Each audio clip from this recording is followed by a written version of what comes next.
Arabic ഭാഷയുടെ ആഗോള സാധ്യതകളേറുന്നു. Arabic ദിനാചരണ സമ്മേളനം. ആർട്ടിഫിഷ്യൽ ഇന്റലിജൻസിന്റെ കാലത്തും അറബി ഭാഷയുടെ ആഗോള സാധ്യതകൾ വർദ്ധിച്ചു വരുന്നുണ്ടെന്ന് അന്താരാഷ്ട്ര അറബിക് ദിനാചരണത്തിന്റെ ഭാഗമായി Edathanattukara Al Hikma Arabic College Wisdom Students Union സംഘടിപ്പിച്ച അറബിക് സെമിനാർ അഭിപ്രായപ്പെട്ടു. കേവലം മതഭാഷകൾക്ക് ഉപരിയായി ആഗോളതലത്തിലെ തൊഴിൽ രംഗത്ത് അറബി ഭാഷയിൽ പ്രാവീണ്യമുള്ളവരെ തേടുകയാണെന്ന്.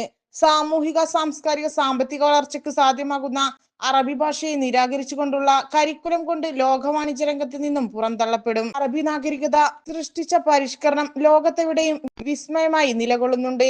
PM ശ്രീ വിദ്യാഭ്യാസ സ്ഥാപനങ്ങളിൽ നിന്നും അറബിയെ ഒഴിവാക്കുന്നത് വർഗീയ ചിന്തയിൽ നിന്നുള്ള അപകടമാണെന്നും സെമിനാർ കൂട്ടിച്ചേർത്തു. സെമിനാർ നിയുക്ത ജില്ലാ പഞ്ചായത്ത് മെമ്പർ ആലായൻ റഷീദ് ഉദ്ഘാടനം ചെയ്തു. മലപ്പുറം ജില്ലാ മുസ്ലിം വിദ്യാഭ്യാസ ഓഫീസർ വി ഷൗക്കത്ത് അലി അൻസാരി അധ്യക്ഷത വഹിച്ചു.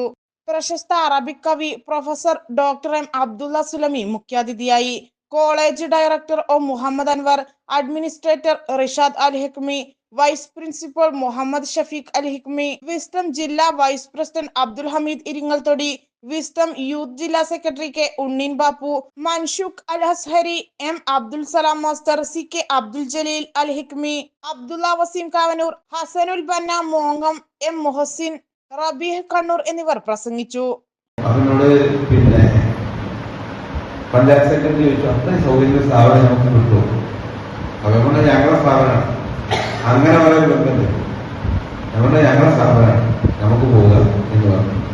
അതുപോലെ അന്നത്തെ പ്രതിസന്ധി ഘട്ടത്തിൽ സ്വന്തം കുടുംബത്തിലെ ആളുകൾ വരെ ഗൾഫിൽ നിന്ന് വരുന്ന ആളും അതിന്റെ പുറത്ത് നിർത്തുന്ന സമയം.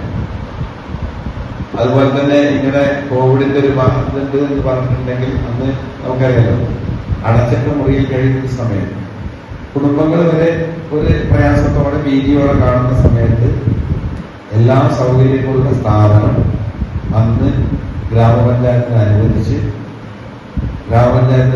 അന്ന് ഇതിനകത്താണ് നമ്മളന്ന് ഗൾഫിൽ നിന്ന് വന്ന ആളുകളെ ഒക്കെ ക്വാറന്റൈനിൽ താമസിപ്പിച്ചത്. അപ്പൊ അന്ന് ഇറങ്ങി പോകുമ്പോൾ ഗവൺമെന്റ് ഉദ്യോഗസ്ഥന്മാരൊക്കെ ആരോഗ്യ വകുപ്പ് ഉദ്യോഗസ്ഥന്മാർ പറഞ്ഞ ഒത്തിരി സൗകര്യ സ്ഥാപനം ഗവൺമെന്റ് എടുത്തില്ല.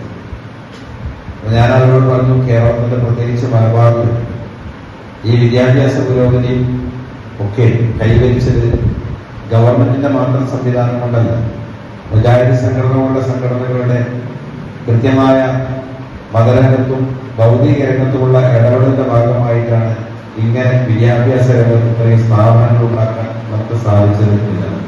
ഞാൻ പറഞ്ഞു വന്നത്, ഈ സ്ഥാപനവുമായി ആ കാലം തൊട്ടേ ഈ സ്ഥാപനം നാടിന് കിതപ്പ് വന്നപ്പോൾ, നാടിന് പ്രയാസം വന്നപ്പോൾ, അന്ന് സ്വന്തം കുടുംബങ്ങളിൽ ആളുകളെ വീട്ടിൽ തന്നെ താമസിപ്പിക്കാൻ പറ്റാത്ത കാലത്തും അന്നത്തെ കോവിഡ് ബാധിച്ച ആളുകളെ ഏറ്റെടുക്കുന്നതിൽ ആ കോവിഡ് ബാധിച്ച ആളുകളെ ചേർത്ത് വെക്കാൻ ഈ സ്ഥാപനത്തിന് കഴിഞ്ഞിട്ടുണ്ട്. അങ്ങനൊരു നല്ല ചരിത്രം ഈ സ്ഥാപനത്തിനുണ്ട് എന്ന് വിദ്യാർത്ഥികളായ നിങ്ങളോട് പങ്കുവെക്കുകയാണ്.